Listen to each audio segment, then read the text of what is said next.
पुलगाव शहरात हनुमान जयंतीचा सण अत्यंत श्रद्धा आणि भक्तिभावाने साजरा करण्यात आला। स्टेशन चौक आणि चुडी मोहल्ला येथील हनुमान मंदिरामध्ये विविध धार्मिक कार्यक्रमांचे आयोजन करण्यात आले असून यात हजारो भाविक सहभागी झाले होते।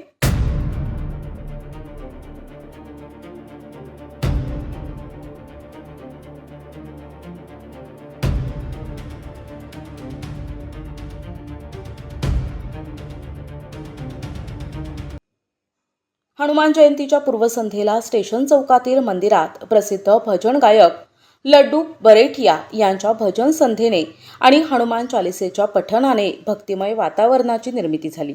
2 एप्रिलला पहाटे 5 वाजता मंत्रोच्चारासह भगवान बजरंग बलींचा जन्मोत्सव सोहळा पार पडला। मुख्य यजमान अजय किरण कुमार शुक्ला यांनी पूजा आणि अभिषेक करून भाविकांना शुभेच्छा दिल्या।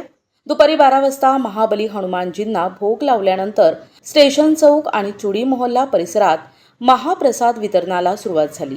या महाप्रसादाचा हजारो भक्तांनी लाभ घेतला। हा सोहळा यशस्वी करण्यासाठी महादेव आणि हनुमान मंदिर समिती, चुडी मोहल्ला समिती तसेच स्थानिक व्यापाऱ्यांनी अधिक परिश्रम घेतले। यासोबतच गुंजखेडा, नाचनगाव रोड आणि जुना पुलगाव येथील बालाजी हनुमान मंदिरातही विविध कार्यक्रमांची रेलचेल पाहायला मिळाली। प्रतिनिधी जावेद खान, NTV न्यूज मराठी, पुलगाव, वर्धा।